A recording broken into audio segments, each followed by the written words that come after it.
You turn on the porch light. And within minutes, it's there, circling, bumping into the bulb again and again.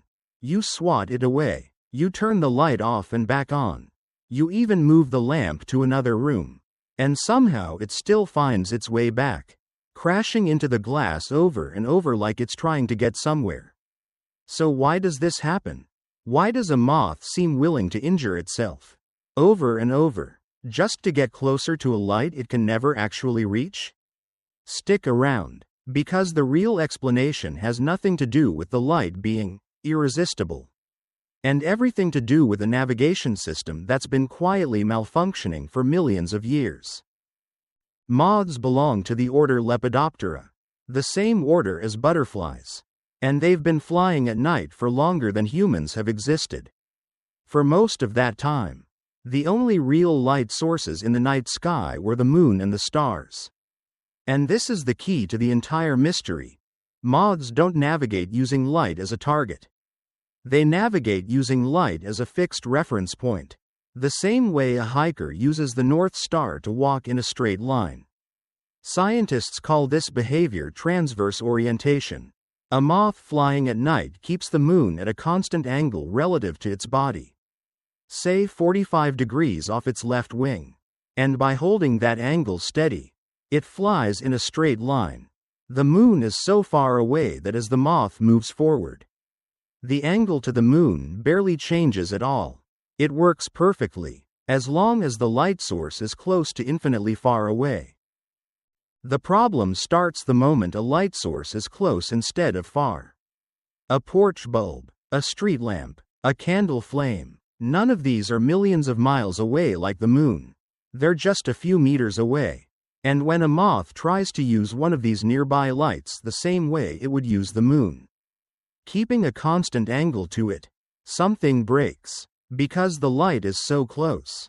Maintaining that same angle requires the moth to constantly adjust its flight path. If the moth tries to keep the light at a steady 45 degrees off its wing, it ends up turning slightly with every wing beat, turn after turn after turn, and the moth's straight line collapses into a spiral. That spiral pulls it inward, tighter and tighter, until it's circling the light source directly. This is why moths appear to be flying toward the light in dizzy loops instead of a clean, purposeful line. They aren't trying to reach it. Their internal compass is simply malfunctioning because the reference point it evolved to use was never supposed to be this close. For a long time, scientists also believed moths were flying at the light itself, drawn in like the light was food or a mate. But recent research using high-speed cameras and motion tracking has actually revealed something even stranger. Many moths don't fly directly at the bulb at all. Instead, they tilt their backs toward the light source and try to keep their dorsal side, the top of their body, angled toward it, the same way they'd naturally orient their back toward the open sky when flying under moonlight. When the light is far away, like the moon, tilting your back toward it barely changes your direction of travel. But when the light is close, tilting toward it while flying forward creates the same kind of endless looping and inward spiraling. Under a light bulb, a moth trying to keep its back to the light can end up flying upside down, crashing, or circling helplessly, which finally explains one of the strangest parts of the behavior. Why moths sometimes seem to flip and struggle in erratic patterns instead of flying in a smooth circle. This isn't a flaw that only affects moths near porch lights. It's the same mechanism responsible for one of the most famous phrases in the English language. Like a moth to a flame. Before humans had electric light, the closest thing to an artificial nighttime light source was fire. Torches, candles, campfires. Moths would have been drawn into the same disorienting spiral around flames for thousands of years before anyone invented a light bulb. The phrase isn't describing attraction. It's describing confusion, a navigation system trapped in a feedback loop it was never designed to handle. So why does this only really become a problem with artificial light, and not with the moon and stars the system was built for? The answer comes down to distance and intensity.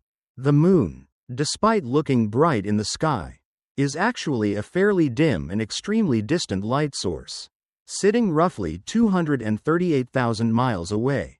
Even the brightest stars are light years away.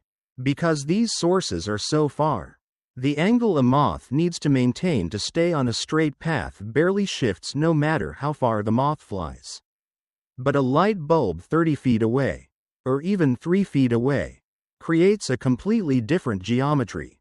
The angle changes dramatically with every few feet of movement, which is exactly what turns a simple straight line flight into an inward death spiral.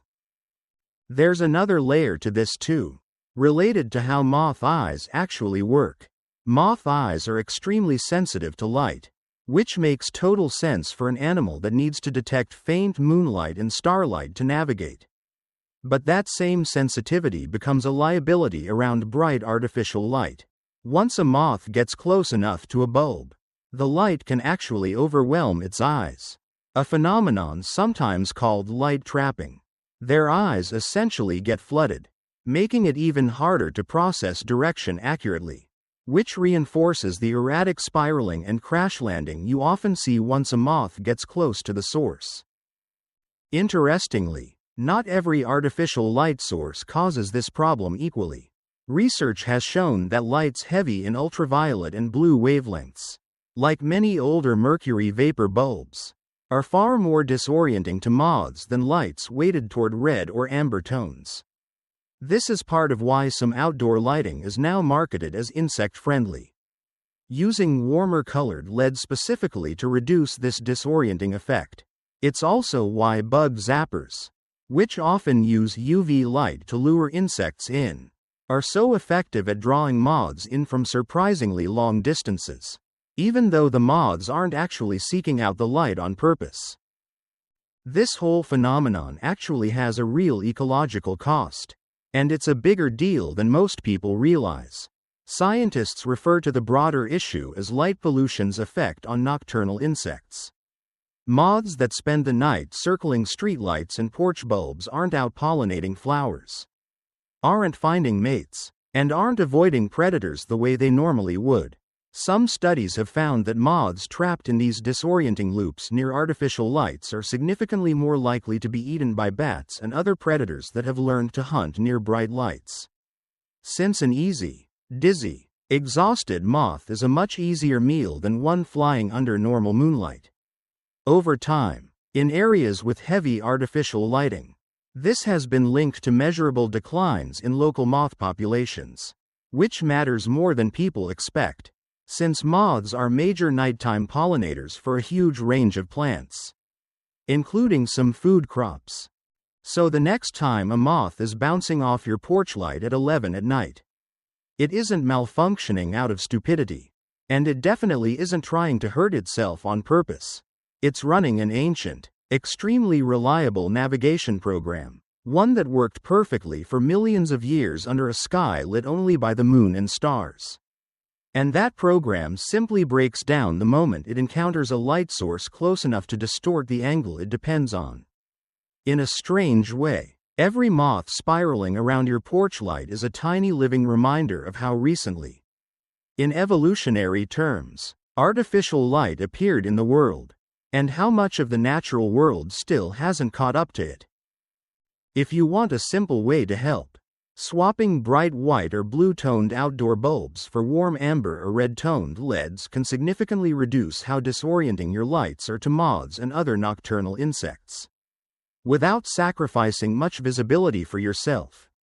If you found this interesting, hit subscribe for more deep dives into the small, strange behaviors of the creatures living right outside your door, and let me know in the comments.